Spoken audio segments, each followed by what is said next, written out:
Today I'm going to be speaking with a real close friend of mine, Blue Siytangco. Did I get it? Tanco. Siytangco. I nailed There it. you go. Yes. Yes. So we'll be speaking with Blue Siytangco of, Blue Siytangco Tai Chi Kung Fu Academy, also Oriental Phoenix Arts. Um, Based out of, I always say Houston, but more like Katy. All right. Would it be more Cypress Katy. Yeah, Cypress Katy, but technically in Houston. in Houston? Yes. And I've known Blue for, man, it's over 20 years, thanks to someone else we'll speak about probably throughout this interview as well. But we've known each other for a long time. Obviously, we haven't had the closest connection and proximity. We definitely kept in base and kept in touch over the years, and also been a strong base for me for the last probably say 5 or 6 years. As a good close friend to communicate with, and I want to say also one of the biggest things in recent time he's done for me is giving me these mats that's beneath me here and push me into getting what I have going on as far as trying to push my art forward by teaching, both in-house and out. And so Blue has been a big a proponent for that for me, and one of my biggest cheerleaders. So I really appreciate it. Really appreciate what this gift is. I've been making the best use of it as I can. So thank you for that. But on that note, I'd like to introduce Blue to everyone. And Blue, if you want to kind of, just tell us a little bit about you, and I'll dig out some details from you, and we'll just take it from Sure. there. Sure. Okay. So from the get-go, as far as martial arts goes, I'm a 20th generation Chen style Tai Chi representative. Okay. I teach Chen style Taijiquan in as complete a curriculum as I can from this side of the pond. Um, but I also have a lot of influence from Wing Chun, from Taekwondo, from Judo, from Shuai Jiao, from a bunch of other styles. Oh, Silat for sure. Hmm. Um, that plays a very strong role in how I express the martial aspect of my Tai Chi trend. But at the same time, I'm also, as far as philosophy and as far as spirituality, I'm also a Taoist priest under the Wu Zhen Pai branch, the Awaken to Reality branch from my teacher, Lao Da Long. His English name is Patrick Lovett. And spiritually, I also am a past life regression therapist. I work with energy healing, do a lot of meditation classes, philosophy classes, life coaching, and the such. But my primary love is the martial arts. Oh man, that's great. So you've been at it for a while, right? So what was it that brought you to it initially? I mean, where did your what did your not necessarily your I guess your journey began, but like what was the attraction to you? What got you into it? Okay. Ultimately, my dad. Okay. My dad was big into martial arts. He was big into karate, judo, and his understanding of Shaolin. Um, it was his influence that really sparked the fire in me. Okay. Uh, and that led to eventually taking classes in taekwondo, in aikido, hapkido, in eventually in Chinese kung fu and all this stuff. But it started with my dad when I was very, very, very young, like around maybe 4 or 5. Wow, He would what teach me basics. and basics meaning like boxing? What was the base? What was it like? What were you get introduced to then? In those days, he was heavily influenced by a friend of his who was practicing Muay Thai. Oh, nice. Okay. Okay, Okay. so basically boxing, kickboxing, and very, very small amount of Chinese martial arts. Okay, Gotcha. very small. And when I say he was an influence, again, he was an influence, but he wasn't my primary teacher. I learned some of the basics from him, but I absolutely refined it through a bunch of other instructors as well. Got you. So this is, an aside, but it's probably maybe some relative to some. So what's your ethnic background? Are you Chinese? Are you of any Asian descent that correlates to any kind of style of martial arts? Yes, yeah, absolutely. Okay, so my genetic background is Filipino American. The American part is American from Americans who went to the Philippines during the Spanish American War and decided to stay and eventually um, got together with the Spanish influence. So it's Spanish American from the Philippines. Oh, got And the you. Filipino aspect is Chinese Filipino. Oh, Okay. wow. So Okay. it's Chinese, Filipino, American, Spanish Wow. for the most part. I see. I see. Okay. All right. And anything specific for your dad? Did he have a background and things of that nature in the arts from his culture, or it was just I interest? would have loved it if he had picked up on the Filipino martial arts because that was so there's so much to learn from that. Sure. But his martial art, his dad, my grandfather, my father's father, was trained in Shaolin. My Wow. father's father, my grandfather, is Chinese. And so his last name is where we get Siytangco from. The actual last name in the Fujian dialect or Fujian dialect is Si. Okay, and that's the first part of our last name, Siytangco. So the last name is actually Si if you trace it back to the Chinese lineage. In traditional Mandarin, it would be Shi. Okay, so Fujianese, it's Si. In Mandarin, it's pronounced Shi, same character. I don't even know what the character was. It's been lost to the generations. Sure. Um, but my dad's father, my grandfather, trained in Shaolin, taught my dad some of that, but my dad uh, really practiced karate and judo when he was young. Got you. Got you. Okay. Okay. And so when you I guess my influence was my brother, right? So Yeah. my brother didn't do any martial arts. It's just that his passion for it grew into my passion for it, and then he took me to the movies, and that like lit the fire, if you will, right? Oh yeah, movies played a big role. Bruce Oh, Lee okay, okay, movies, big role. yeah, yeah, As with everyone our age and older, we were heavily influenced by these movies. sure thing. And where is it where you started this? Where were you living at the time, and what was Uh, kind of? Again, the basics. Living in Macau. Oh, okay, okay, okay. Is that where Macau. you were born? No, I was born in the Philippines. I was born in Quezon City, in the Okay, Philippines. gotcha. But I never really lived in the Philippines. My dad moved to Macau, opened up a business teaching English in Macau, and I lived there. I don't know, as young as one or younger, until probably about the age of nine-ish, Okay. and that's when we moved to the States. I got you. I got you. I got you. I got you. So, in your development of, you're starting to learn a little bit here and there, and you said that your dad wasn't your primary teacher. Were you starting to go into like, regular classes, or what was your kind Oh, of? it didn't begin ultimately. Regular outside of the home classes didn't begin until first year college. Oh, Well, wow. okay, hold on. Let me go back a little bit earlier. In high school, I had an opportunity to train a little bit with a Tai Chi instructor when I was living in LA. Okay. A little bit. Very, a small smattering. All I remember from that was that my legs hurt. Yeah. My legs hurt from the training. It was painful. Um, of course, that's foreshadowing all of my future Right martial on, arts right. training. Your legs are gonna hurt, right? That's Right the on. essence of Kung Fu. It's gonna hurt.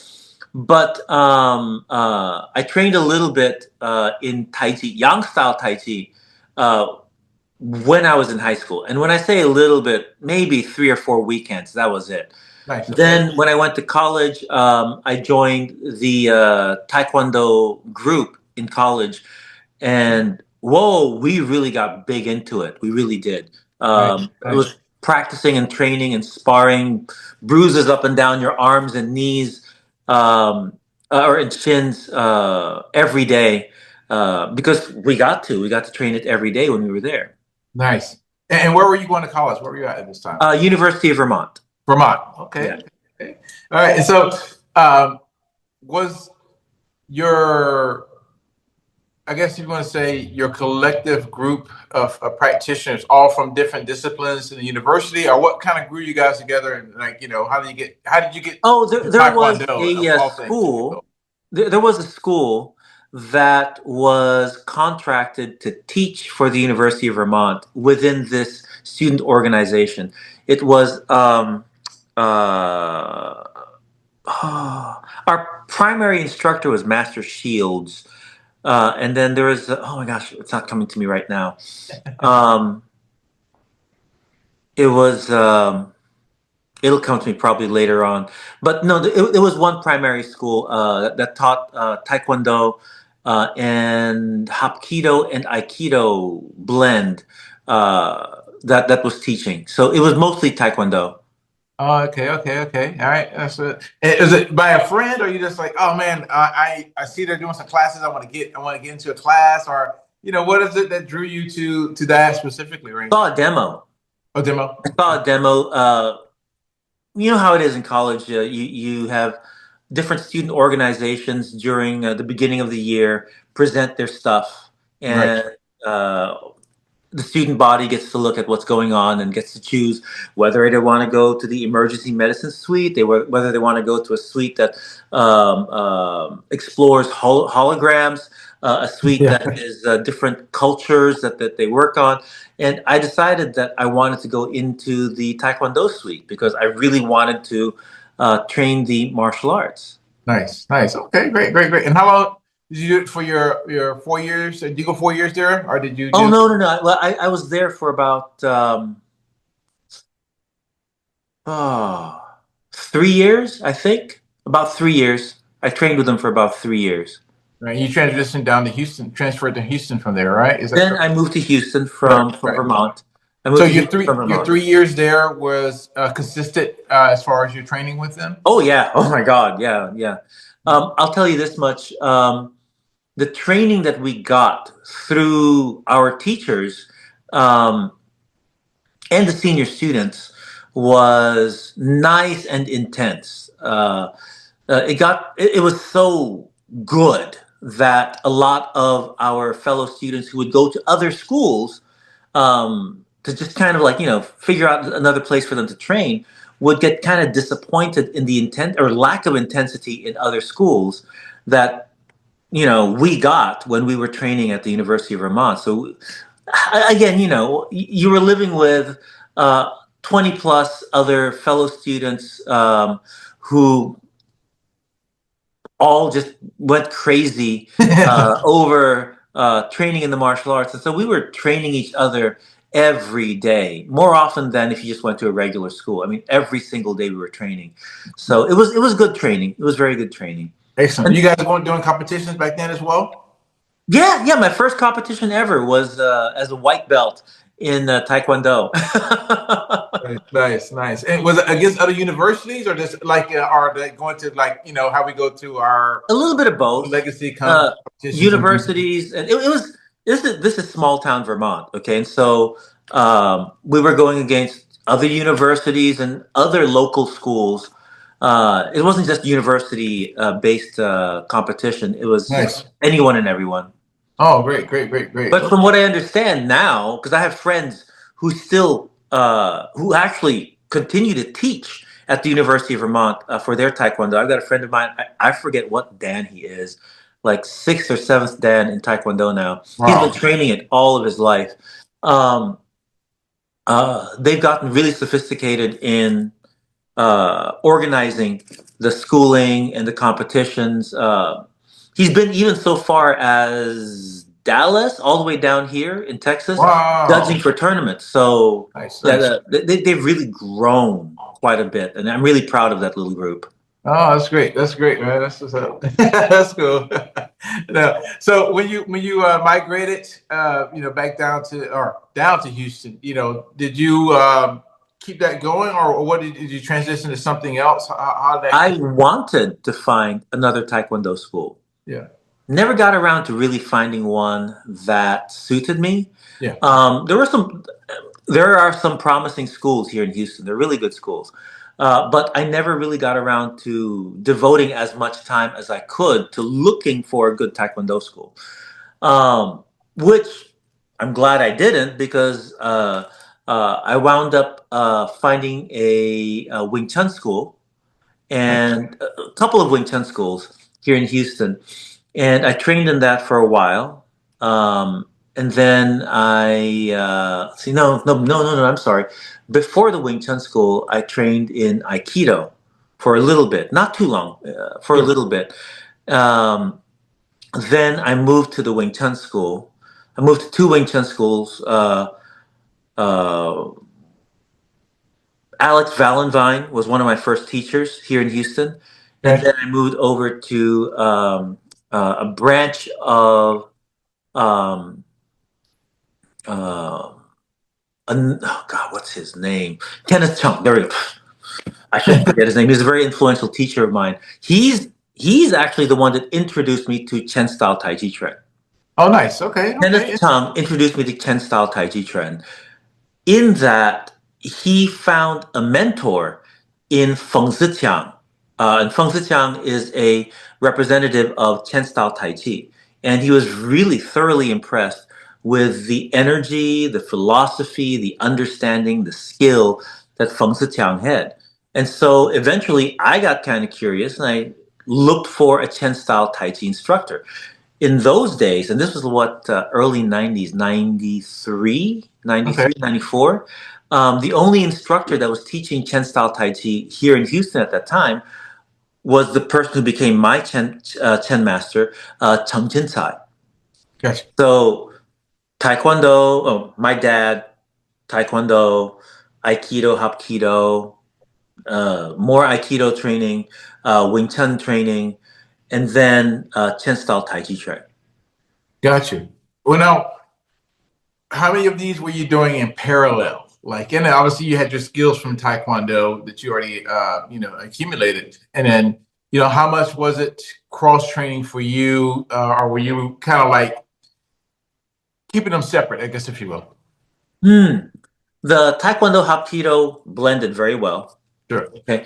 The Aikido, the way it was taught at the school I went to, the guy's name was Gary Shabo, um, was more in alignment with the Hapkido.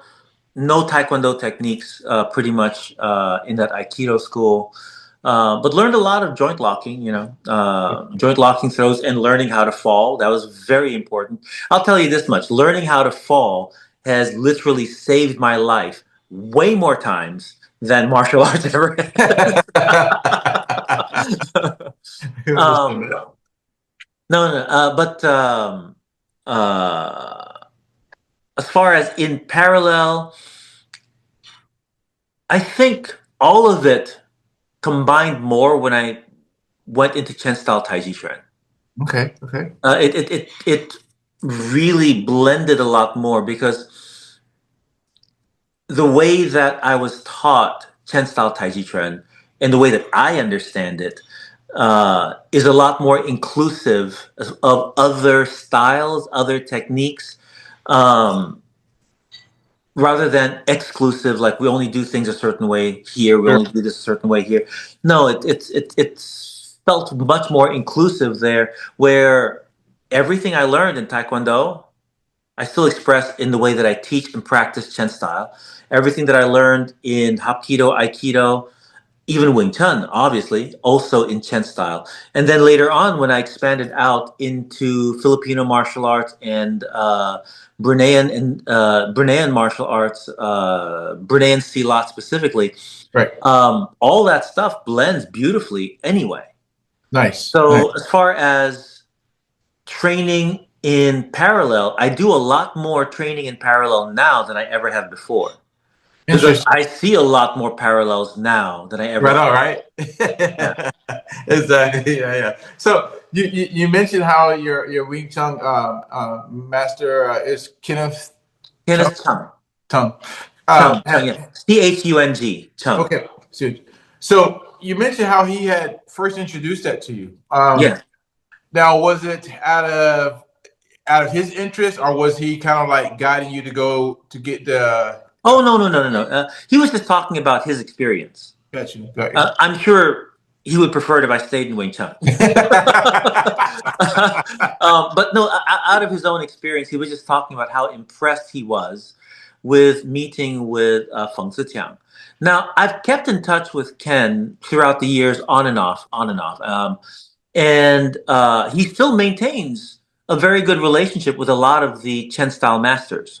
Interesting. Great. Okay, Okay. so he himself is an exceptional Wing Chun master. Okay, Nice. um, but he also talks a lot about how a lot of the energy is very similar when you talk about Wing Chun and you talk about Chen style Tai Chi. And he would tell me about his experiences with Chen Xiaowang, Chen Zhenglei, and several others who, again, really express their Chen Tai Chi beautifully. And I consider them my inspirations, my mentors, and teachers as well. I mean, my primary master is Cheng Jinsai, but I've also done a lot of training with Chen Zhenglei and others from the Chen village. Great. Excellent. Excellent. So when you kind of not just heard about it, where was it that bridge came for you from Wing Chun over into or with your introduction to Tai Chi, if you will? Oh, okay.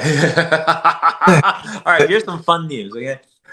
Um, as you know, most martial arts, there's always a ton of politics. There are Yeah. people, even within the same school, many times there's going to be some level of polarization. And I'm not going to mention names right now as far as this polarization is concerned. But within the Wing Chun school, there was a polarization between two teachers. Okay. Mm. Um, one was Chinese, and the other one was non-Chinese. In fact, he was from Colombia, Okay. and I was really good friends with this guy from Colombia. And I don't think the Chinese instructor liked the fact that I was really good friends with this guy from Colombia, and I really enjoyed the way he was teaching me. Okay.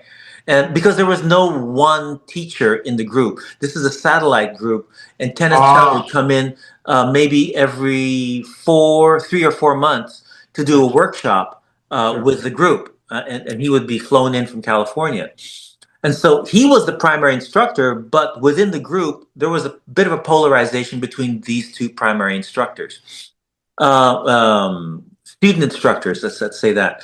And so there was some politicking going on. And one evening, I kind of got tired of it, and I said, "I'm done with you guys," and so I left. And Got you. so when I left, I went, "Holy crap! I got to go ahead and find myself another school to train with. What Hmm. am I going to do?" And I said, "Okay, let's see if I can find a Chen style Tai Chi place."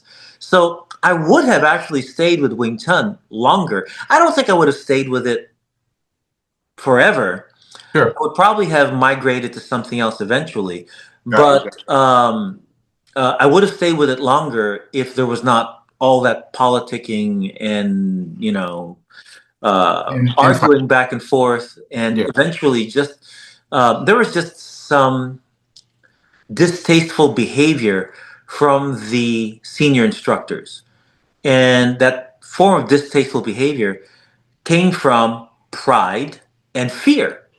Sure. Later on, after a few years later, I heard that eventually it came to blows. Oh These wow. two Got instructors wound up sparring or fighting with each other, Yeah. and my Colombian friend wiped the floor with the Chinese instructor. Wow. Wow. Wow. Yeah. Well, Okay. that stuff happens, I mean, Does happen. it Yeah. just happens. Which is interesting, right? I know. Well, keep down our trajectory of what we're getting details for you, but this is part of the details as well because obviously I met you through another practitioner, Sal De La Rosa, Yeah, Sal, back yeah. in back in 2000. And what I find interesting is that I came from another school, another style, and he brought me into the fold. That's how I got to know you. And since I've known you, I've met other people through you, I guess, if you will, other instructors through you, if you will, and you're in a different market than I am, down here in San Antonio as far as Tai Chi goes, and also as far as the Chinese martial arts, because you guys have a far bigger community up there than in Houston than what we have down here as far as the Chinese martial arts community in that regard. Um, has that been a big role or a big, not going to say a role, would that be a big kind of phenomenon of the politics in the martial arts world up there?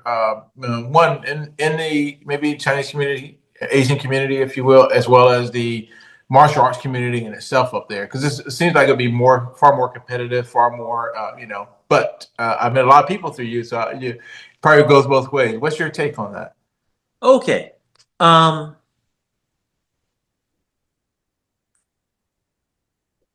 I am not a huge proponent of politicking.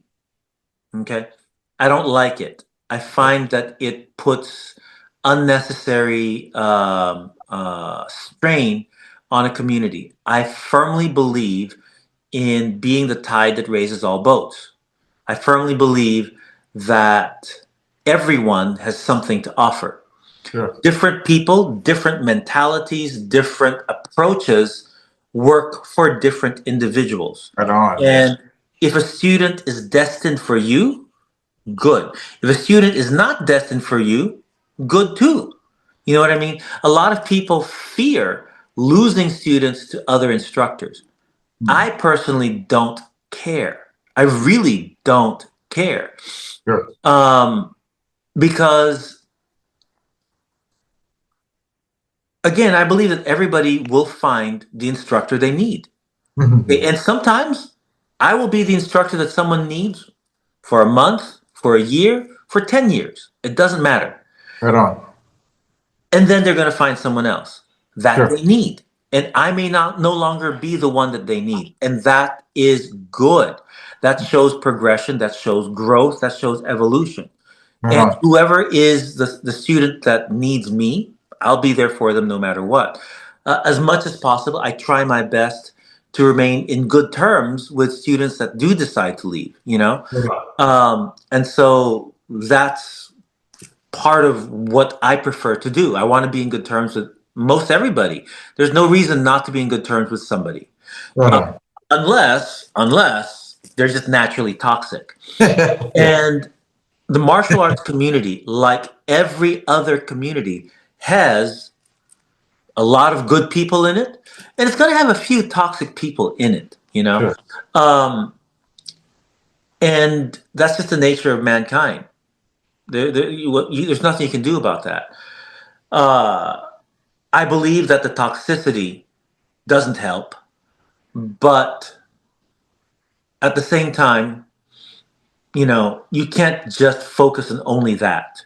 I would Right. rather just not deal with the toxicity and pull myself away from that rather than trying to shoot it down, unless something really terrible and really inappropriate may be happening in a certain situation. But outside of that,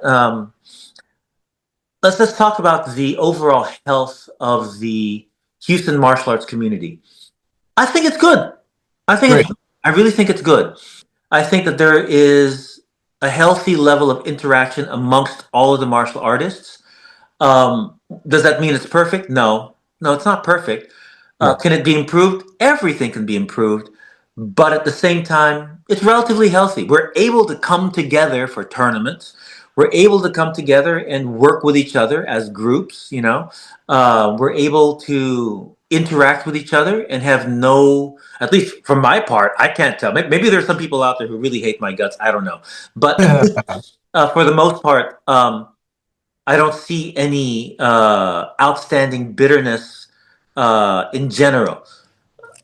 if you get down to the nitty gritty, and if you talk to people individually, there are people that are going to say, yeah, so and so is this and this, so and so is that and that.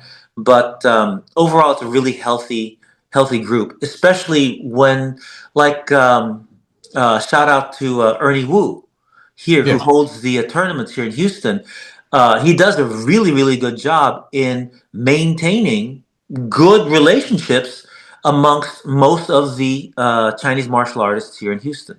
right on. So I really love and respect him for that, and I try to emulate that also amongst the people that I know. You know, like I said, I'd rather be the tide that raises all boats than trying to push people down and make myself better than other people. Right on. Yeah, yeah, definitely. Yeah, yeah.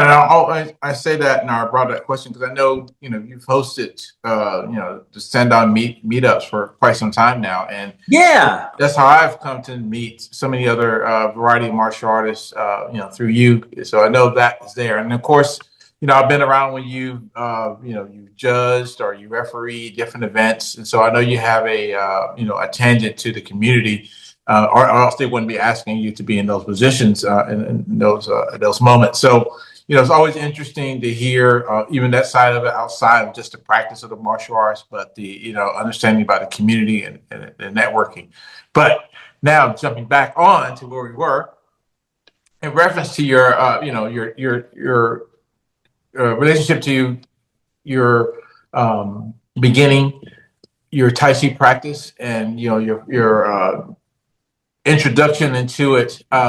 Was there a learning curve for you, or is something you connected to right away that said, okay, this stuff starts to make sense, or okay, we're doing a form? I mean, because seemingly, I'm pretty sure that maybe they had caught us within Taekwondo and some have Keto, but Wing Chun had his hands patterns, but I would say, similar to maybe karate, Tai Chi forms are very kind of like, formulated. yeah. Yeah, yeah. And it's So very, was it? it's different. Yes, It's yes. different in its own function. It's different in the way that it approaches forms practice.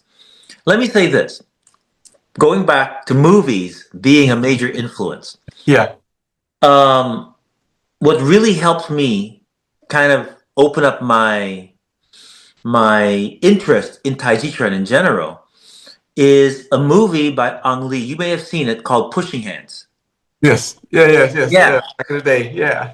that movie made me go, holy cow, what's all this mystery about this Tai Chi that's going on? How come this guy can feel energy? How come this guy can go ahead and defend himself against a whole bunch of gangsters and whatnot, trying to throw him out of a restaurant? Remember that scene? Yeah, When they dude. were Yes. trying to throw Yes. him out of a restaurant, and then he opened up his eyes, and they were like bloodshot red, and Yeah. really cool movie. Really cool movie. Not completely realistic now No, that of I course look not. back upon my But it was own good. training. Okay, um, because no, you cannot spotting somebody 50 feet away into a table full of ladies making dumplings. But I mean, okay, you got to take it all with a grain of salt. But it opened up my curiosity as to what was Tai Chi all about, right? And so I understood that the forms were important, and how you did the forms were important. I didn't fully understand why yet. Got you. I'm still working out the why even now. I mean, I've been doing Chen style Tai Chi since 94, 95. Wow. Yeah. Okay. Yes. Yes. And Years. so it's been a 10 style Tai Chi specifically, what, at least 95 30 to years. Yeah. uh, 25, 30 years. Yeah. Yeah. 30 years. Huh? Oh my God. Jeez Yeah. Yeah. Louise. I know, right? Oh. You are old, dude. You are old, 30 man. years. Holy crap. It's been 30 years. I didn't even Yeah. think about it. Okay. Yeah. 30 years. I've been doing 10 style Tai Chi. And I'm still refining why the forms are so important. I'm still refining it, and I'm still finding gifts and benefits from how we do the forms. Indeed. But I will say again, one of the reasons why I was very close with this other instructor in the Wing Chun Club was he trained Taiji, Xingyi, Bagua, Shuaijiao, and Wing Chun. Awesome. Okay. He also trained Brazilian Jiu Jitsu. Nice. Okay. So long before it even got really popular, he was He's doing this already whole cross training thing. And nice. so, because of his influence, his teaching, the education I got from him, um, it helped me recognize, at least even then, the benefits from practicing Tai Chi and seeing how the forms benefit me.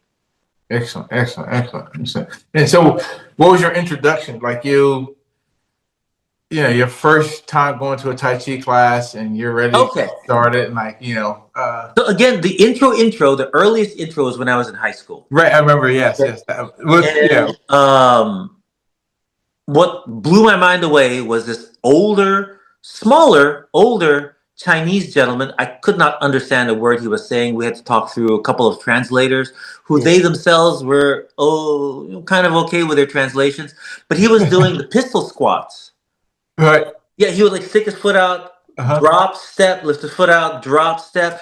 And we were all trying to follow along, and I was falling down left and right, going, Yeah. how is this old man doing this? So I was fully impressed by the balance and the sheer strength that this tiny little old Chinese guy was showing us. Right. Then fast forward from high school into 90, 94, 95-ish. Was it 94, 95? Something like that. Yeah, 94, 95. My first class in Chengjinsai school. Again, the primary thing I remember from that first class, my legs hurt. the burning sensation in my legs. But I had done a lot of Wing Chun up to this point, and so I was used to the burning in the legs, because in Wing Chun, the way that they would train us is put us into the so-called goat riding stance with the toes tucked in, right? And you sit in the stance. And for the first 3 months, they would just have us practice chain punching. Yep. Just chain punching. It was as boring as hell, but I also recognized the benefit of the traditional training. And it really helped because it made my legs powerful, more powerful than they ever had been with Taekwondo. Nice, Okay? nice. And in fact, the Wing Chun training improved my kicks. It made my kicks so much more powerful. Right on, right on. So, with Chen style, it really impressed me that it was a very powerful art. Oh, there was one time that my teacher, Chung Jinsai, was talking about the power of the stances. And this was in the beginning. And he got into the bow stance and said for me to push on his belly. And his stance was solid. I was so impressed by it because never before had I experienced a stance that solid. Because he told me to push on him, and I went, holy cow, this is like pushing against a freaking brick wall. Right on. You know, and I was blown away because, again, my teacher was smaller than me. Okay, Chung Jinsai was shorter and slimmer than I was. And I'm going, how is this guy who is not as physically strong as I am able to ground and root his stances like crazy? Okay, and so I was just blown away by the stuff that he was doing. Right on, right on. And Chinna was painful. You know, he would lock me in a Chinna, and literally it would hurt. It would almost feel like I was about to cry. It just hurt so much. His Chinna and his stances really blew me out of the water. That's great. So when you started, you kind of committed yourself that, like, this is something I'm really going to dedicate myself to now and like go forward? Or was it something you like testing the waters out to see if you're going to go somewhere else? Or initially, as with all things for most people, it was just testing it out first. Gotcha. Testing it out for a few months, and then after a while, I just really realized it's where I wanted to be. Nice. Okay. Now, when you guys you're following a particular curriculum. But so what was your lineage that you were following at that time? The Chen lineage. Yes.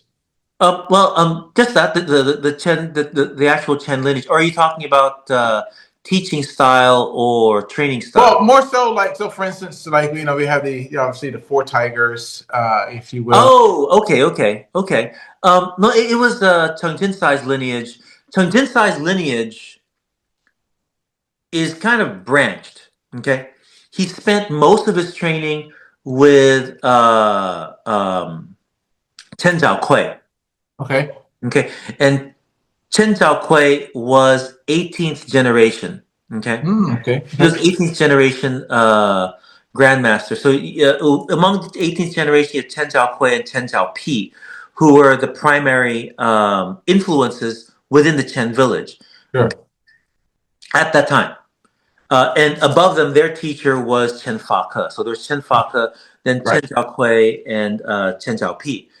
Then from Chen Zhaokui and Chen Zhaopi, you have a whole bunch of 19th generation instructors. Among them are the four tigers. Right. Four tigers are Chen Xiaowang, Chen Zhenglei, Ju Tiansai, and Wang Xian. So initially, Cheng Jinsai was slated to be a disciple of Chen Zhaokui. Nice. Okay. So he was supposed to be a 19th generation representative of Chen style Tai Chi. Unfortunately, Chen Zhaokui died before he could claim any disciples. Understood. Okay, so when Chen Zhaokui died, that threw my teacher into a tailspin because he didn't have any more master who he could claim a discipleship through. Understood. So Yes. one thing led to another, and so he went to Wang Xian and asked Wang Xian if he could continue his lineage under Wang Xian's tutelage. And Nice. so initially, he was a 20th generation Chen style Taiji representative under Wang Xian. Okay, so it's Chen Zhaokui was supposed to be his master, but then Chen Zhaokui died. And then he tried to get his lineage through Wang Xian. He got his lineage through Wang Xian. In fact, he was showing me some of the manuals that Wang Xian had written way back in the day, and his name was on the bottom of the manual Nice. of the lineage. You know, they have that lineage thing, the lineage branch chart. Yes. And then politics. Once again, yes. Politics happened, and there was some bad blood between Cheng Jinsai and Wang Xian's lineage. And so Cheng Jinsai then approached the head of the committee. There's like a family committee for the Chen family to reinstate his lineage as a 19th generation rather than 20th generation lineage holder under Chen Zhaokui. So posthumously, he was trying to get lineage from Chen Zhaokui because of all the time that he spent with him.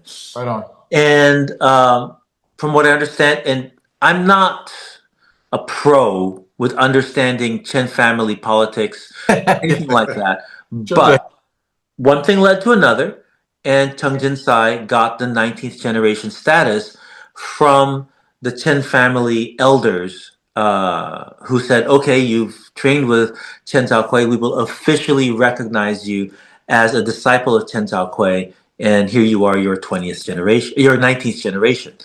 And I was supposed to be 21st under him, but then because he changed his generation, he told all of us, now you're going to be 20th generation rather than 21st. And so, okay, whatever generational numbers mean. So you can say that my technical lineage is Chen Zhaokui, Cheng Jinsai, me, or Wang Xian, Cheng Jinsai, me. Okay? Understood. So there's that kind of branched connection you can talk about. Does that matter? Politically, sure, it matters. Culturally, sure, it matters. For me, what matters more is, do you understand the essence of the art? Because Understood. can you have no lineage connection and still understand the essence of the art just as well as somebody who has lineage connection? Yeah, absolutely. Absolutely. You train with the right instructors. You get the proper understanding. You understand silk reeling. You understand rooting, all the body structure, all the 8 energies, the 5 directions, all of the basic Tai Chi principles, and you train it, then you have it, right? Understood. Lineage is lineage. Now, don't get me Yeah. wrong. Lineage is not handed out like shouldn't be. Okay, it shouldn't be handed out like candy.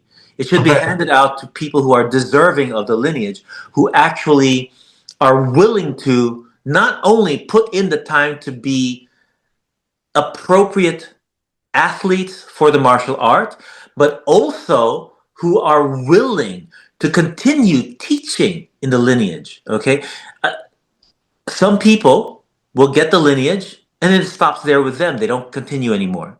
Okay. Others, they get the lineage and then they continue teaching it and handing it down. Right I on. personally believe that you have to have a philosophical understanding. You have to understand the material intellectually. You have to be able to represent the material physically. Okay. So you have to be at least an average martial artist to above average to receive your lineage, and you have to be willing to continue teaching. Okay, Understood. Yeah. so because I mean, why would you want the lineage if you're not going to bring it on? Right. Continue it, right? Uh, yeah. So to me, if you're going to get the lineage, it's because you want to continue teaching and pass it down. That's the Excellent. whole purpose of the lineage, is to pass it down. But again, just because you don't have a lineage does not mean that you are not a good teacher. You can be a good practitioner and a teacher without the lineage. From So your yeah, from your experience, and and experience, I mean, like in engaging with different practitioners on that level within discipleship and lineage. Are there difference in curriculum as far as the training methods? One, um, the variety of forms being two, or the listing of forms in variety. Um, as well as the responsibility of some of the things you just mentioned about, teaching forward, having martial understanding, having martial physical abilities, so forth and so on. So, in your experience, what can you speak on in that regard? sure, and all I've got is my experience, right? Right. um, Curriculum. Every instructor has a different curriculum. Every instructor. Okay.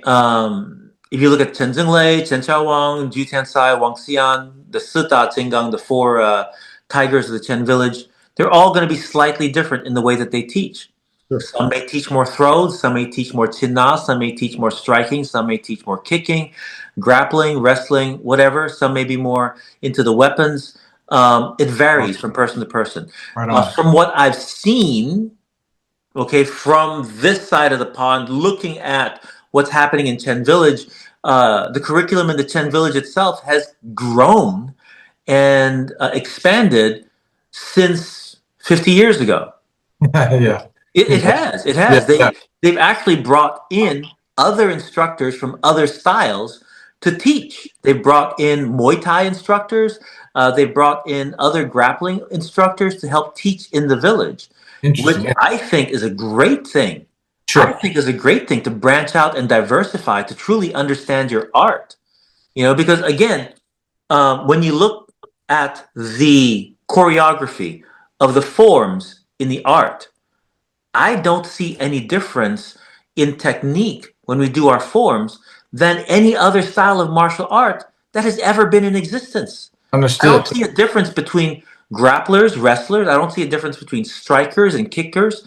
I don't see a difference between, there's a ton of chinna, in the art. So it's everywhere. So if you want to branch out, and learn more grappling, more Brazilian, like what you're doing right now, Brazilian Yeah. Jiu-Jitsu, right? Yeah. You see a ton of correlations in the Right. techniques. It's just we do our forms on our feet, but if you Yeah. Yeah. gain more familiarity, more practice, more application, more sparring with yourself on the floor, on your back or on your knees or on your hands and knees or anything, you see that the principles still apply. Right on. Still apply, whether you're on your feet, on your back, or on your front. That still applies. Okay, whether you're holding a stick, a knife, whether you're holding a machete, a sword, a saber, a spear, a broomstick, the principles still apply. And so the more that you expand your awareness, it's like what we do at our school. Um, at our school, I teach the classical forms. Okay, and in fact, I've added two or three other modified forms for the Chen, and even just a basic wushu form, which is a five stance fist wubu chuan. I add that in the beginning because Nice. it helps people, get some kind of a vocabulary to understand basic gong fu. Okay, Right on. I teach the forms. I teach the weapons, the traditional weapons. There are maybe two weapons that I don't teach that they do in Chen Village. I would love to go to Chen Village and learn those weapons, but for the most part, the whole curriculum is as traditional as it gets, form wise. But then we also teach sanda. We teach Mhm. kickboxing. We Right. teach push hands. We teach shuai techniques, not shuai jiao, but shuai Mhm. techniques. Okay, because I haven't been trained by a Shuai Jiao master and earned my teaching certificate from a Shuai Jiao master, but I've learned the throwing techniques from my Chen style master. So we Understood. do throwing, we do Chin Na, we do uh, self defense applications, and the self defense applications, I'm blending that with everything that I've accumulated Sure. in my own history, which And don't also forget your, includes Silat. Okay, yeah. in a lot. Okay, I love my Silat instructors, and I love that there's Silat purists. I'm not a Silat purist, and because I'm not a Silat purist, I can say that every single Silat technique that I've trained and practiced with a couple of different instructors, I can replicate or show you a connection to the Chen style forms. Awesome. So I mean, it's like okay, so it's connected, and we also train sports sword fighting. In other words, HEMA, Yeah. historical European I martial was arts. about to mention that. I said, don't forget your weapon sparring, because Yeah, yeah, yeah, and it's a lot of fun to be able to branch out and show that just because you say you're one style does not mean that you can't do these other things also and find correlation to these other things. Now, if we're only talking about wrestling and grappling versus striking, there's a big difference between the two, the way that they fight, right? yes. But you can still see connection and you see that it's necessary. Like, okay, in Chinese martial arts, there are only four combat elements: Ti, Da, Shuai, Na, right? And Ti being kicking, Da striking, Shuai grappling, wrestling, and throwing, Na controlling. And with Na, there are five subcategories. There is bone and tendon Chin Na, there is pressure point Chin Na, there is, which is the cavity press. I think Yang Jungming calls it cavity press.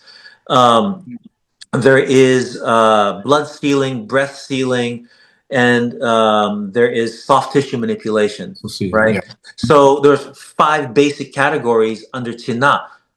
Of those four combat elements, there's nothing else you can do. Right. There's nothing else you can do. Even if you had a third arm growing out of your chest, there's still nothing else you can do. It's either going to be Understood. some form of striking, some form of kicking, some form of grappling, wrestling, or throwing, and some form of controlling. All martial arts in the world have these four elements. And there's nothing wrong. And in fact, I encourage it. I want to see people do more of this, like what you're doing, man, where they branch out and learn more of this stuff. Good thing. Yeah. Because for me, it just enhances my style. It Right makes on. me understand my style better. Understanding HEMA helps me understand all the weapons in training in Taijiquan. Okay, Indeed. Indeed. and my Taijiquan training has enhanced my HEMA fighting. So yeah, Right it's good on. stuff. It's really Yeah. good Yeah. stuff. Definitely. Yeah. Without question. Yeah. I mean, so so you kind of taken, whatever you've experienced through your chin practice, and made your pathway and amalgamation of that into your own, guess you would say, not just curriculum, but your own understanding of how to express the art, right? Because you put it Yes, into, like, yes, absolutely.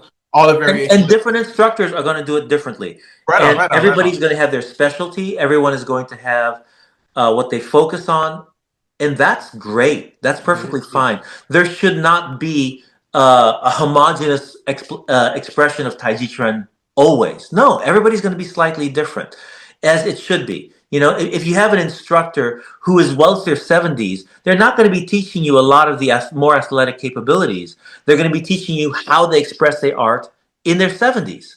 You know, Especially my if grade, I'm somebody, still gonna be trying. No. what's it? Listen to me, I'm Well, I still mean, gonna be you on know, that. you might not be dropping into the splits without some really good warm up. You know what I mean? But, These days, I don't drop into my splits anymore without some really good warm I up. know, yeah, right. So, and it varies. I always like to remind my students that you don't have to do it the same way a 12-year-old Chinese gymnast does it.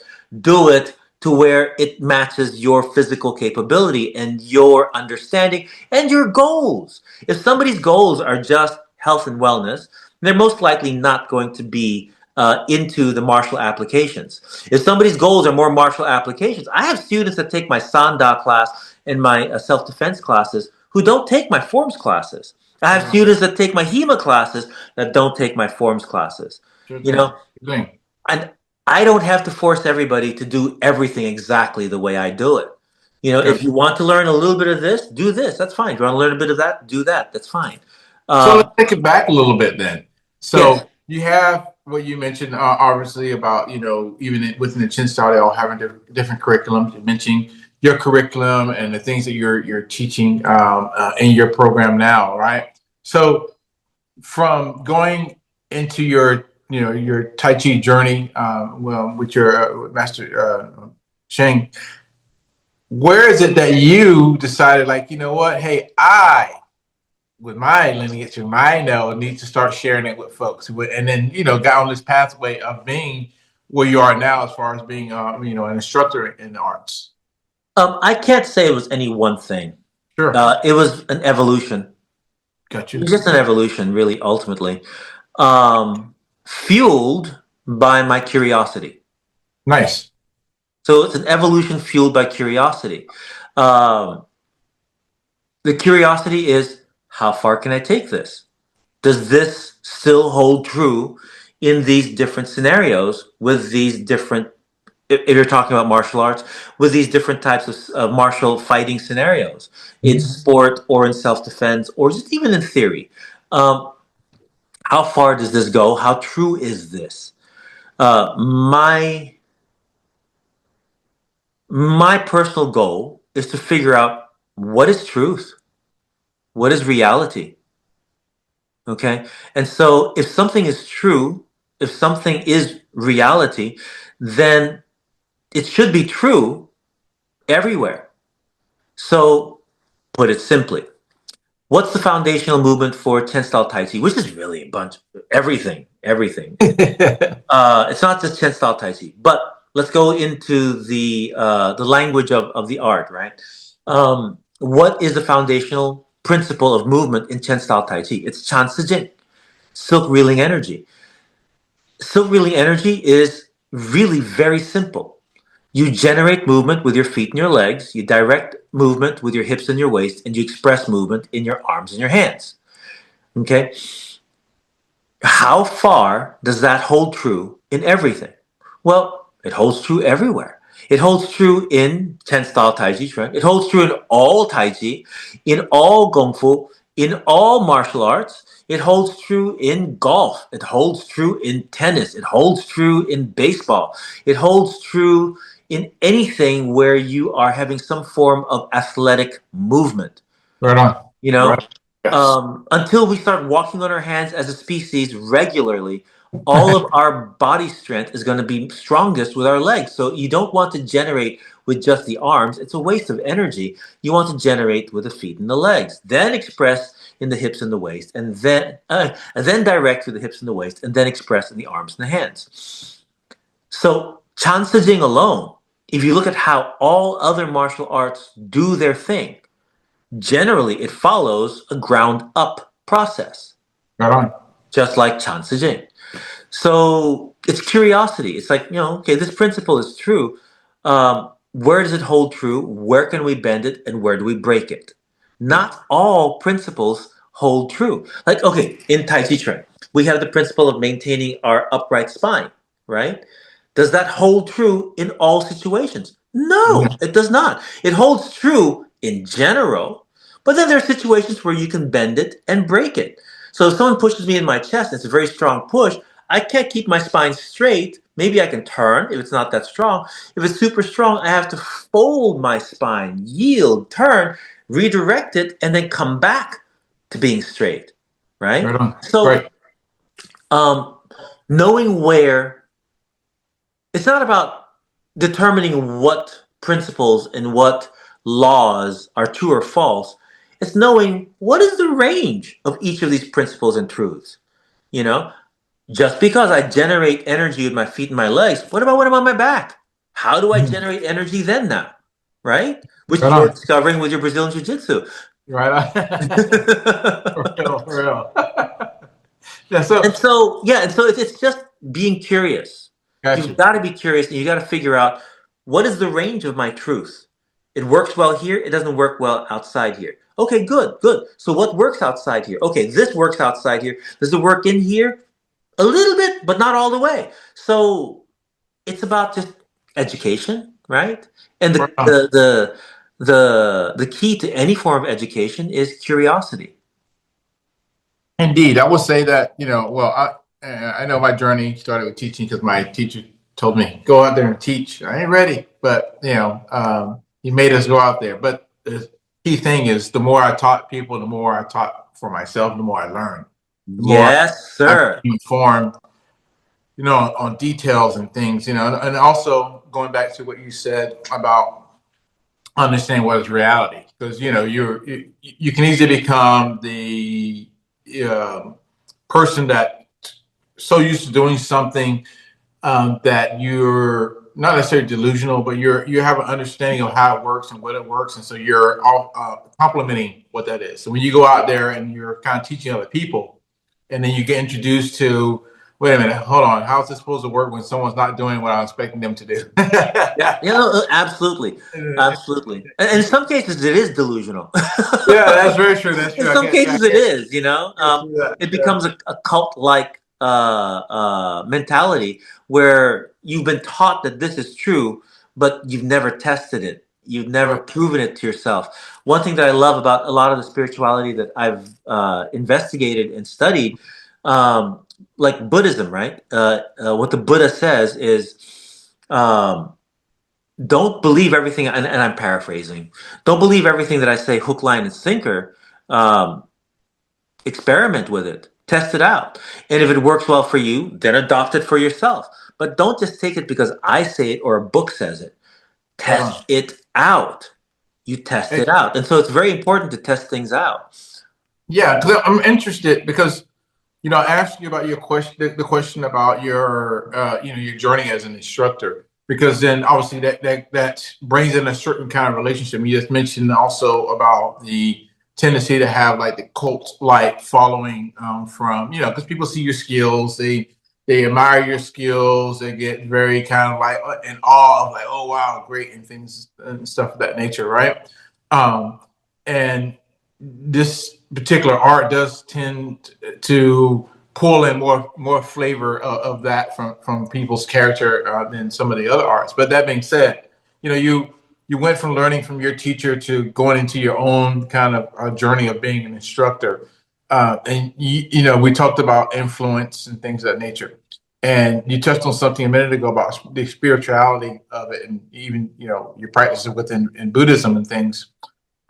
How has that shaped you going from obviously learning from what you learned with your teacher and getting onto your own journey as an instructor, and then into the pathway you are now, combining all of your spirituality and your practices together in that aspect, if you will? Great question, and I don't know if I can give you a short answer to that. That's That's a huge question. I can edit. No, it's okay. But but it all started with my first Wing Chun instructor. Um, he talked a lot because he had a lot of experience in many martial arts. Sure. Okay, one of the reasons he was so good at what he did is that he didn't just train Wing Chun. He trained Tai Chi, several different styles, Xing Yi, several different styles. By the way, later on, I found out he also trained with my Chen style instructor. Yeah, nice. It was weird walking into the school and going, "You're here? What the hell? Why did you tell me you trained here?" But yeah, no, but he was there too. So he trained Wing Chun, several different styles of Tai Chi, several different styles of Xing Yi, and several different styles of Ba Gua. Okay, and again, Shuai Jiao as well. Um, and he taught me that there is a general progression in the way that martial artists work. Okay, and it can be from beginning to end, or it can stop anywhere along the way. Usually, when people get into martial arts, it's of course physical. Okay, they're trying to learn how to defend themselves. They're trying to learn how to become stronger. They're trying to be more capable physically. So they come in with trying to get the physical part. Then they realize that this physical part leads to one of two things. Either you wind up becoming a teacher because of the physical, or you wind up become a teacher, or you become and or a healer. Because martial arts as a practice can be very healing. Okay? And so it goes from fighter to teacher to healer, right? How is martial arts very healing? When you practice martial arts, you are constantly looking for truth. And how is healing? Healing is how do we go about in the journey of healing? You're looking for truth and reality. You realize that I am not healed because my mind is dwelling on untruths and unreality. When my mind dwells on untruths and unreality, then I feel broken. I feel separated. I am stuck in the world of fear, lack, loss, and separation. Okay? Yeah. And so, through the process of understanding your physical truth, it opens up the doorways to understanding your energetic truth, your psychological, emotional, mental truth, and eventually your spiritual truth. Okay? So, you start off with the physical. Okay? Then you move on to teaching and healing. And then you move on into the spirituality. And you take on the path, if not officially, but to some degree, the path of the priest. And the priest Yeah. is more of the holistic totality of taking the healing, the teaching, and the martial. There's a reason why we have traditions in Asia as well as in the West. Okay, if you look at the West, the orders of the knights were martial and spiritual orders as well. Got They you. had their own esoteric practices to themselves. Mhm. Okay, in the West, you see it also in the Middle East. Okay, you see it among the Hashashin. You see it all over Asia. The Shaolin, the Taoist traditions. There are traditions in Japan, Shinto traditions of spirituality blending with martial arts. Right. So blending, it's not a huge leap to blend your martial physical practice and let it evolve into a spiritual understanding. Okay. Understood. And what do I mean by spiritual understanding? Do I mean, worshiping the right gods? No, not at all. It's about understanding reality.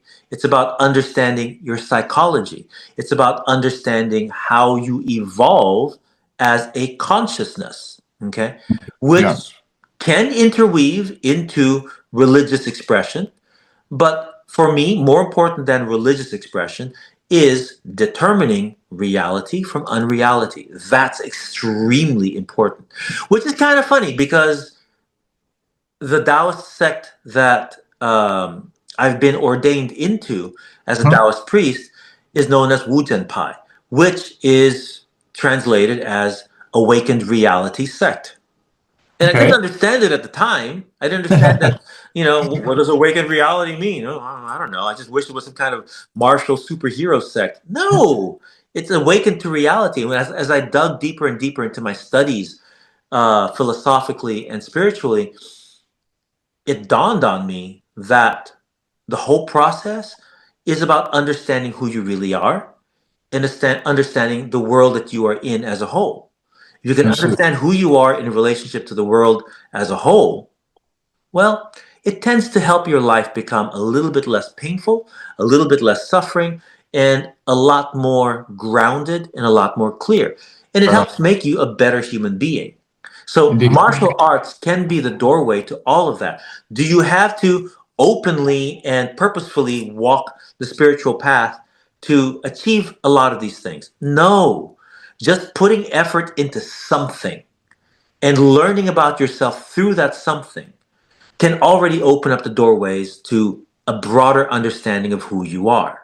Right. So it doesn't have to be that you have to, sign up with a Shaolin Buddhist master to truly understand certain things, or a Taoist Wudang master, or whatever to really get it. No, no, no. You don't have to necessarily. Just put yourself into an art or a practice or even a sport where you invest the totality of your being into. Because when you invest the totality of your being into something, you're going to learn a lot about yourself and you're going to learn a lot about the world, which is, again, the basic principle of spiritual practice, which is learn about who you are and learn about the reality of creation. Awesome. How do you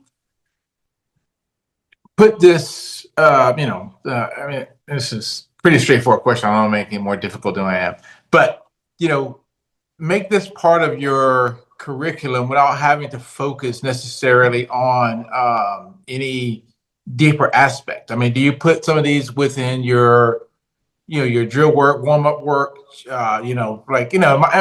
example.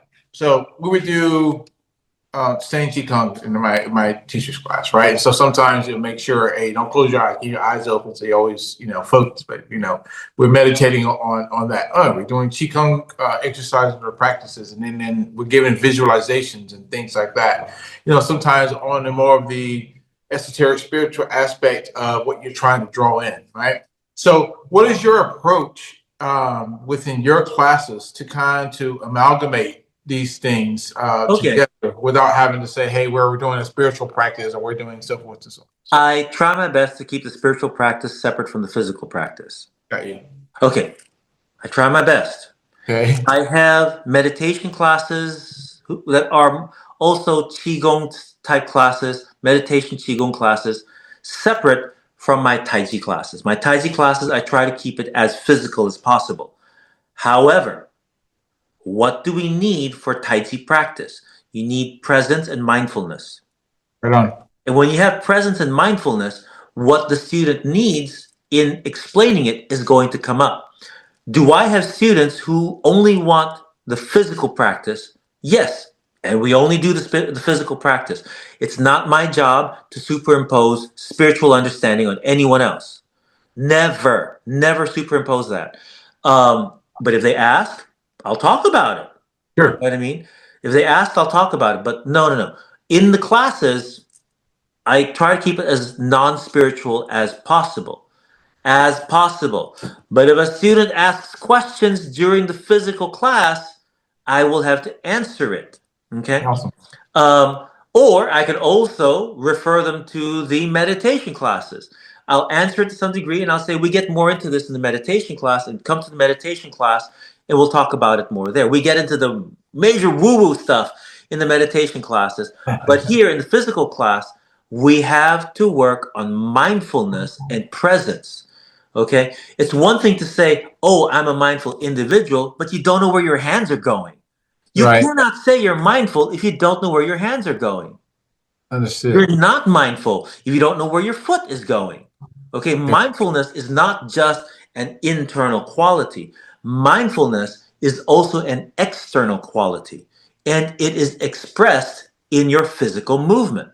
That's why Taijiquan is used, and arts like Taijiquan is used as a spiritual practice in Taoist training. That's why Kung Fu is used as spiritual practice in Shaolin Buddhist training.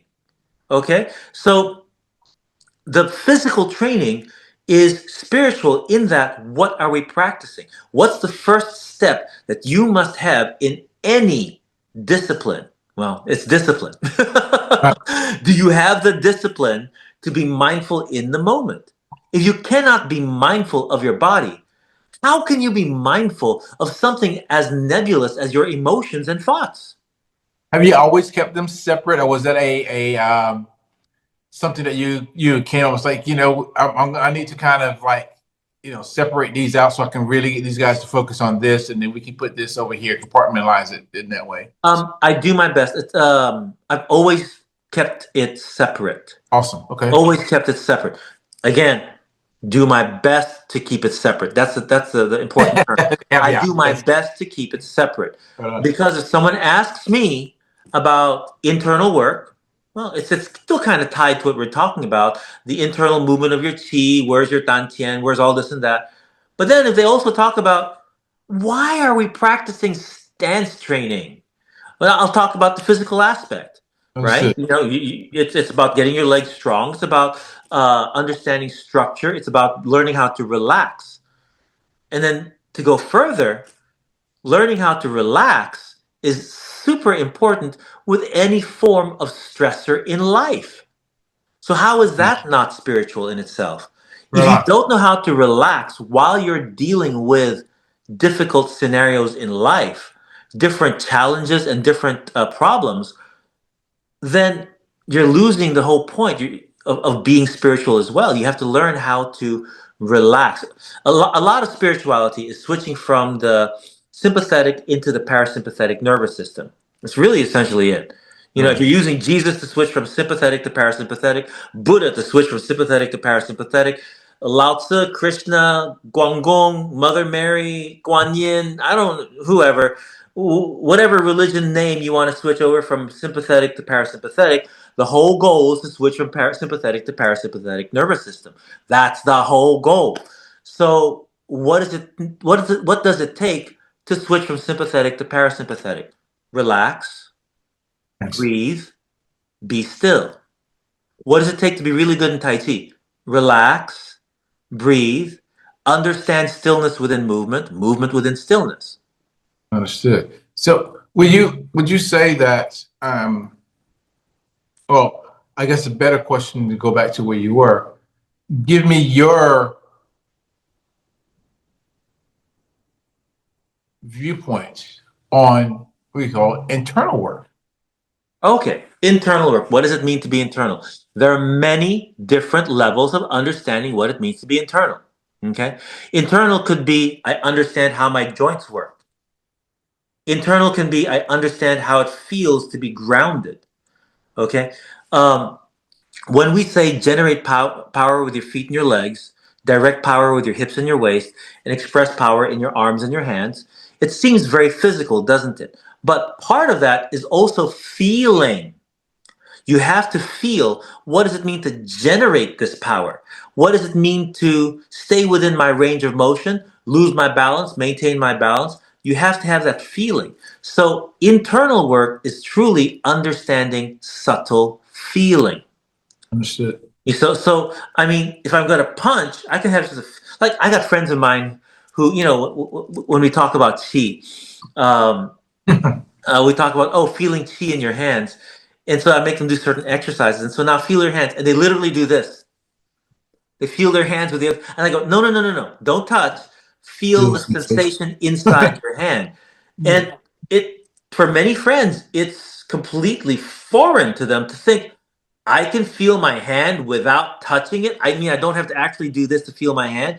Yes, learning how to sense how your inside of your hand feels is very important when you're practicing Tai Chi work because when you want to relax more deeply, you have to feel where there is tension, unnecessary tension in your hand, and then release it. And that applies to every other part of your body.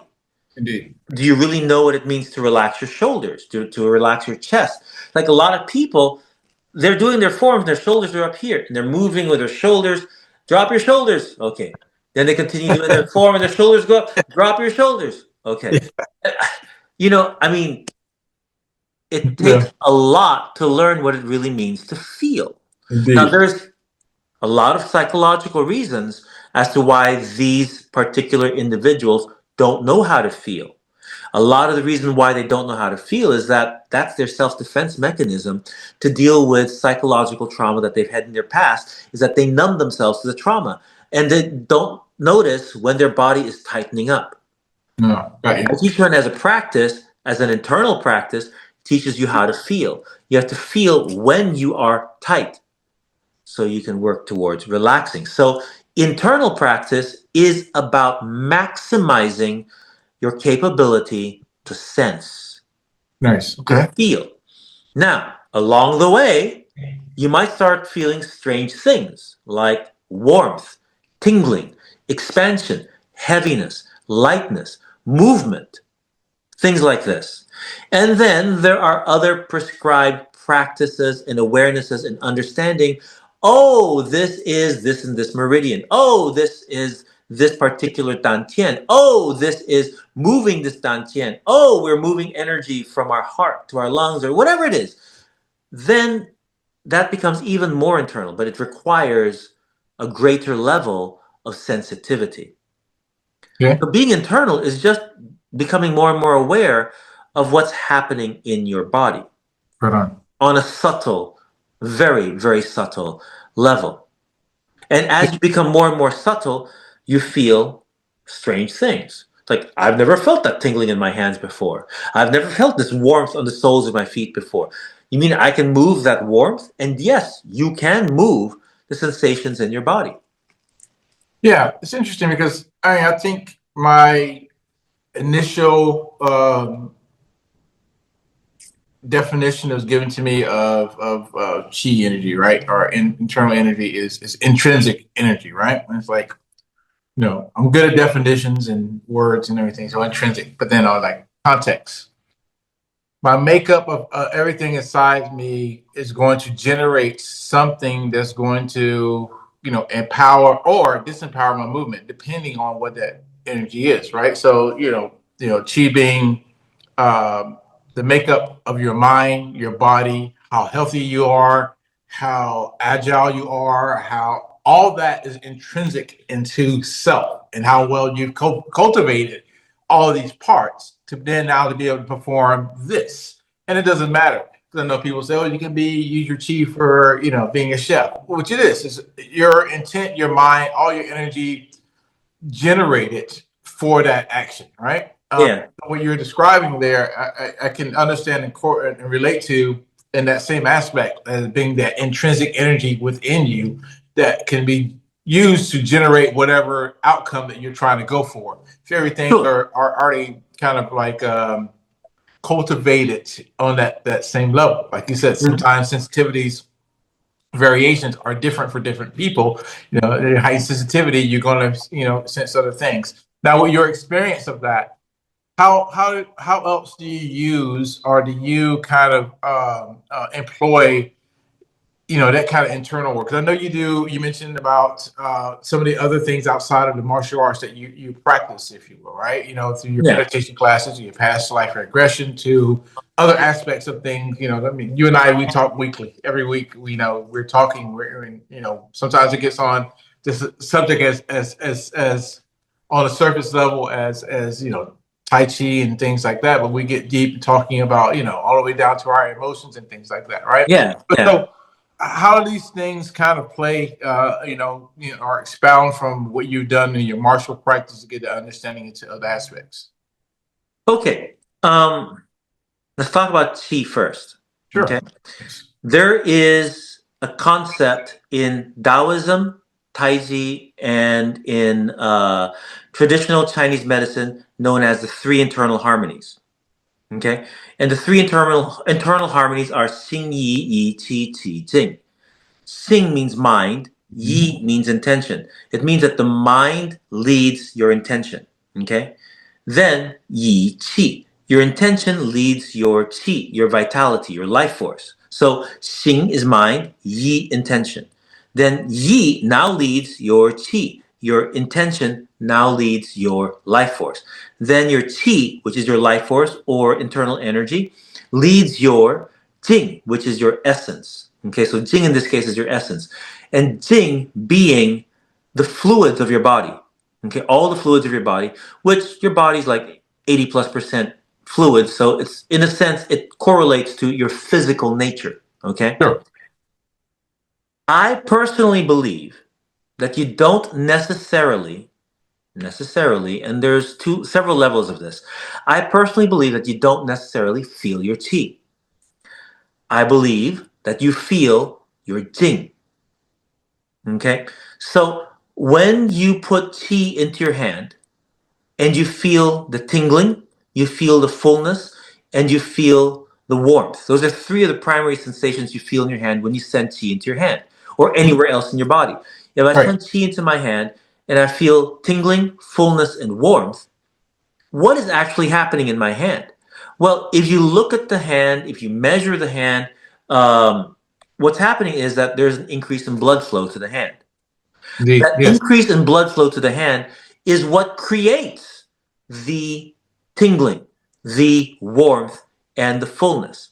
You can do it this way by pumping your hand, or you can use the internal harmony method by using your mind. So the trick that I like to show students in learning how to feel your chi, I use the quotes because, again, it's not really feeling your chi, it's feeling the effects of your chi. More importantly, the effects of xing, yi, and qi, which then leads your jing, right? I teach them to pump their hands 50 times as fast as they can, fully open, fully closed, and then feel that hand, become aware of the sensation that's in that hand. And most people, 90 to 95% of people will go, the first sensation they feel is, oh, it's tingling. The second sensation they feel is warm. And the third sensation they feel is that it's full. Why is it tingling, warm, and full? Well, it's warm because movement is an exothermic reaction, and so it creates heat, right? And because I'm moving, I'm pumping blood into my hand. And the blood comes from my core, which has more heat. It moves into my hand and also adds more to that heat. So there's physical movement, and the blood is coming from a hotter place, so it increases heat.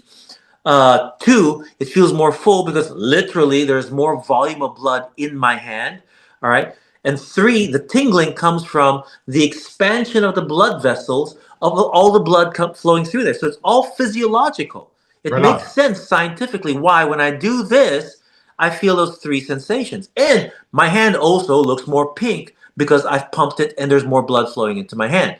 Now, I tell them to put both hands close but do not touch and imagine the same sensation of the right hand in the left hand. Imagine the tingling, imagine the warmth, imagine the fullness. Okay. And when they start to feel it, let me know. And so they start to feel it and go, oh my gosh, I'm actually starting to feel it. And I have them look at their hands, and their hands look more pink. Okay, so it's actually changed in color. Wow. There is a physiological change. And if you measure the hand, you measure the heat, etc. There's more heat in the hand. If you actually can measure that through any device, uh, there's more movement in the hand, etc. There is a physiological change in this hand, but I didn't pump it. How did Right. it work? Well, it's according to traditional Chinese medicine and really Taoist theory, xing yi yi qi qi jing. Because your mind is moving, everything moves until eventually your blood moves. Now, physiologically, what's really happening? They've done measurements on this, and there are micro movements on a microcosmic scale all around your blood vessels that are moving blood, but you're not consciously making gross motor movements. You're creating these micro movements through being able to focus your attention and awareness on a certain area. Because once you learn how to do this, you can put that here. You can put that in your ear. You can put that in your left shoulder. You can put that in your left knee. You can put that in your big right toe. And you will create a physiological change. It's not imagination. It's Understood. actually happening. Okay, so Yeah. there is a physiological change. Is this chi that you're feeling? No, you're feeling blood.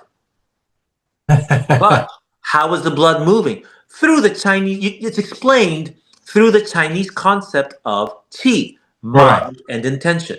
Okay, do you feel qi? Honestly, I don't know if I feel qi, but I feel blood. Having said that, can I put my hands together and feel a certain level of energetic resistance between my hands? Yes, I can. But I can also attribute that to bioelectric energetic field.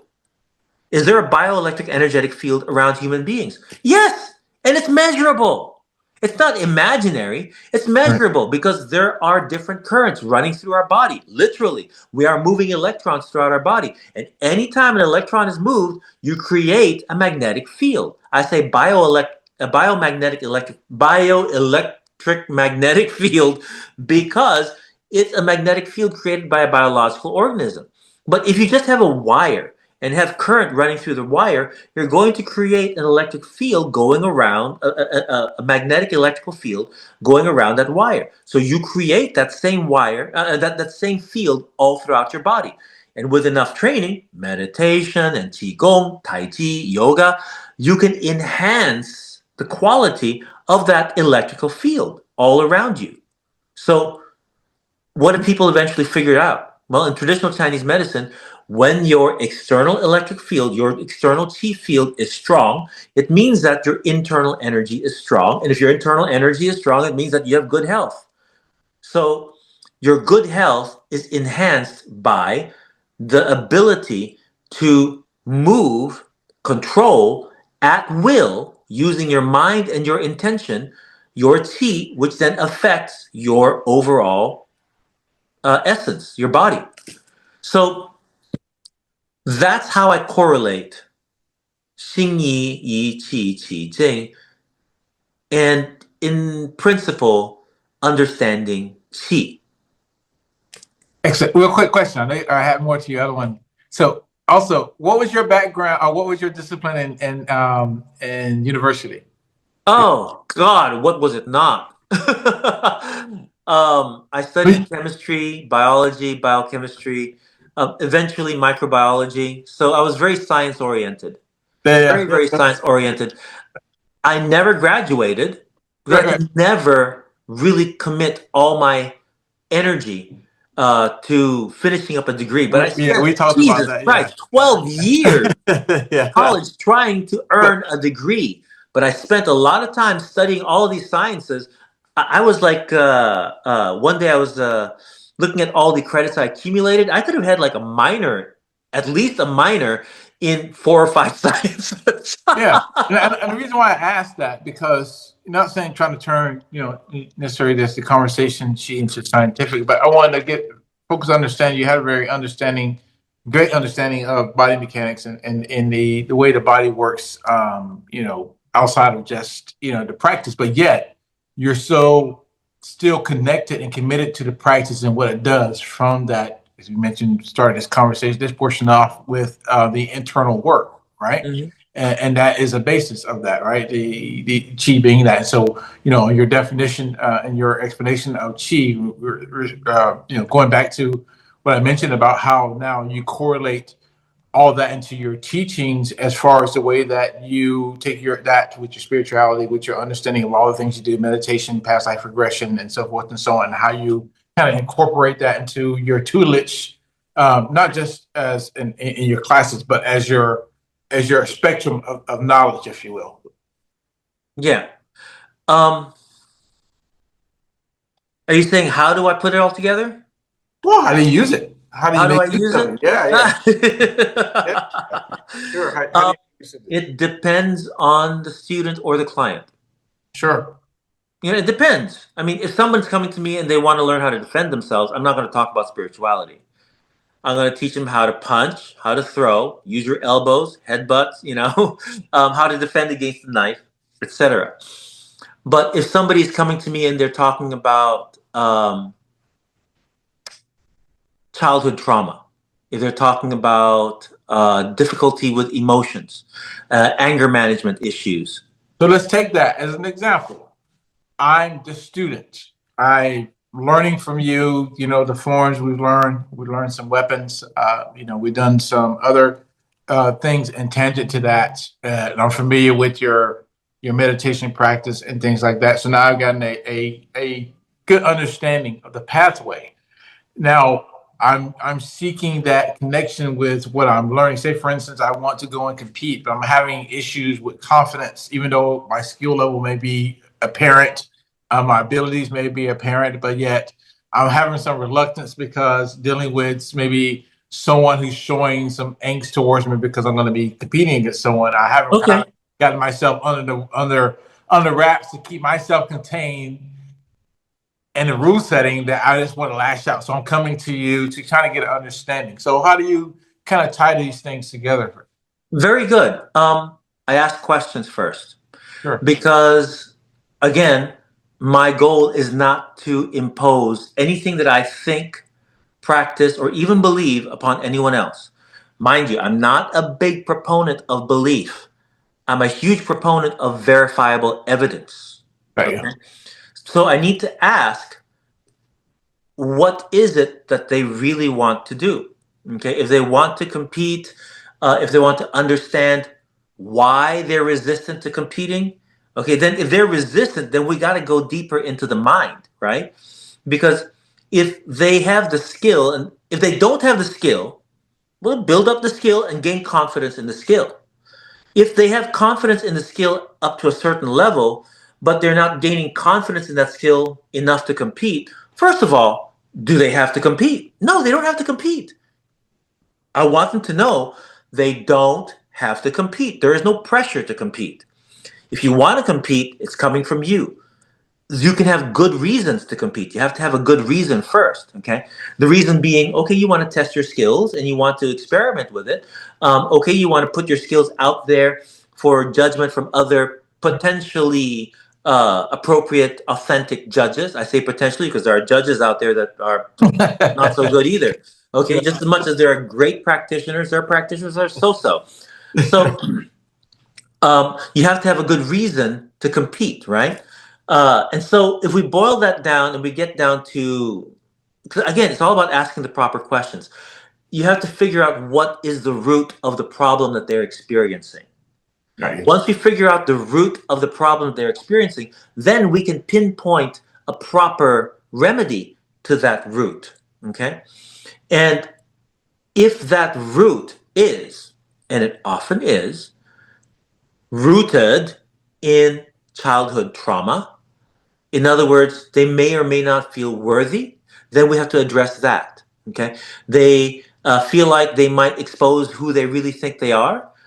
In other words, they're not confident with revealing their true nature. They feel like if people really knew me, they would not love me, they would not accept me, and I might show myself to be a failure, and then they might think that their true self is a failure. There's many ways of actually approaching this. There are many childhood wounds that continue to play out. In fact, for most humans, most of us have difficulty in our lives, not because of the circumstances we find ourselves in, but because of the childhood wounds that we have repressed in our psychology. And so when we bring up these childhood wounds and we heal these childhood wounds, then, strangely enough, you will have no more difficulty in going out and competing if you heal these childhood wounds. A lot of the resistances that we have to any form of expression or success in life has a lot to do with old traumas that we have repressed in our psychology. Now, tie that into chi. Okay? Repression is a form of blockage, which is a blockage of chi. Yeah. So, learning how to break through, release, clear, and heal and tonify the areas where that blockage is a very, very important aspect of Qigong and Tai Chi practice. Awesome. Yeah. I mean, so much more I want to talk to you about, right? But and like on a deeper scale, even within the Chen practice itself. But I think this is a good introduction to all the different realms that you kind of like you touch on. But I want to ask one more thing in regards to this and how may your pathway into being, now a Taoist priest has, I guess, informed you and being an instructor and dealing with the variety of folks that you have, because you mentioned you have your classes are split, you have a variety of I know you have your stand-up practice, I know you have your form practice, I know you have adults and kid classes, I know you have your meditation classes and things like that. So just really kind of getting the idea of how it's informed you to kind of you know have that available Okay. amongst your collective, if you will. Again, I would like to say that I had it all planned out from the get-go. No, I didn't. It just kind of organically evolved into that. Again, through my own curiosity and the needs that people would bring up to me. Sure. I can't fulfill everyone's needs, but I can do my best to accommodate whatever needs I find in front of me. Okay. And so for health and wellness, for understanding the culture and the beauty of the Tai, because Tai Chi forms by themselves is a beautiful artistic expression. And when you involve yourselves in beautiful artistic expression, uh, you heal. Okay, it's a way of healing, and it's in and of itself. Even if you don't focus on that aspect, you still wind up healing and feeling more whole because you're expressing something beautiful from yourself. Right. So there is that, and so I offer that, and then people want to compete more, and I go, well, I have some experience in the kickboxing and whatnot, and so let's go ahead and pull that up, and we train the kickboxing. We train the self-defense. I have some experience in some aspects of self-defense, but whatever aspect I need to improve upon, I go find teachers who help me expand upon whatever I'm learning. So it was the same thing also with spirituality. One thing led to another, and I was introduced to my Taoist master. Okay. And at the time, I was going through a major emotional upheaval. I was going through my divorce, my first marriage, dealing with a bunch of stuff. With that, ideas of who I am, my own worthiness. Was I as good a person as I thought I was? Did I do everything right? Did I screw certain things up? All of these things I was dealing with, or being troubled by, and my relationship with my Taoist teacher helped me to resolve a lot of these things, understand and heal a lot of these things, find peace with a lot of these things, learn how to embrace the totality of who I am and remain vulnerable, and not guarded with who I am. Sure. Okay. And so that process of following the spiritual path helped me heal myself, and one thing led to another and helped me being instrumental in healing others as well. I say healing, but I always like to point this out. I don't heal anybody, but all I do is give possibilities and suggestions and maybe even exercises that can help others find their own healing. Right on. Because all healing in the end is an internal thing. Speaking of Indeed. internal, all healing is an internal thing. Okay, Nice it's never callback. an external thing. Even if I cut myself, my healing doesn't happen out here. My healing doesn't happen when somebody cleans my wound. My healing happens on a cellular level when my skin knits itself back together. Right It's on. all internal. Okay, That's and good. so all I can do is either provide an environment or help somebody help themselves by providing for themselves an environment where their own internal healing can take place. Fantastic, man. Now, of Yeah. course, the ultimate truth is there's nothing to heal. Right. That's the ultimate truth. But the journey to get there is going to involve a lot of healing. Yeah. Yes. Everything is already as it's supposed to be. Yeah. Yeah. I want to. Oh, Mike, I do have to get going in about 5 minutes, though.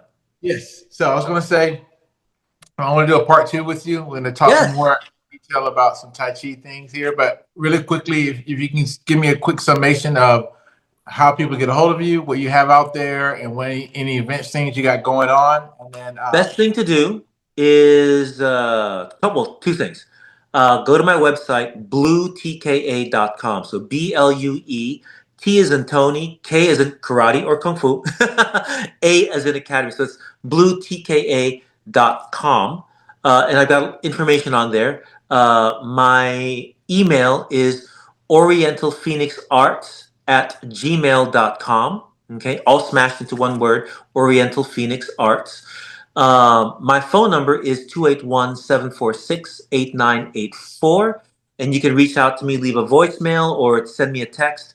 I have no problem with sharing that voicemail publicly. I mean, that phone number publicly because it's all over the place. It's advertised everywhere.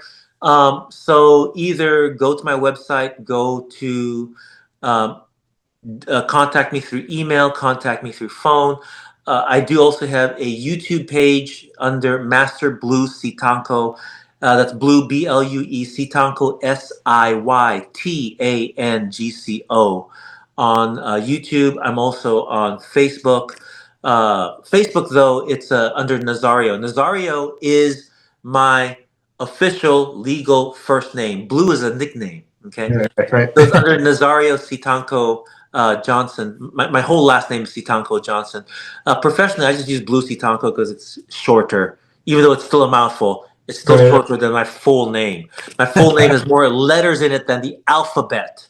I don't know what my dad was thinking. No, but yeah, so either my website, bluetka.com, my email, orientalphoenixarts@gmail.com, or my phone number, 281-746-8984. Thank you for your time, man. I know it was a lengthy one, and we only just scratched the surface. I'll try to cover as much as I could, but thank you for your time, man. And I look forward to talking to you later. Absolutely. Oh, you and I we keep in touch every week. There we go. Yeah, Hey, Mike, love from you to your family, man. please. Okay, and be good to yourself, and I will see you next time. Yes, sir. To be continued. All right, take care, boo. Take it Bye. easy.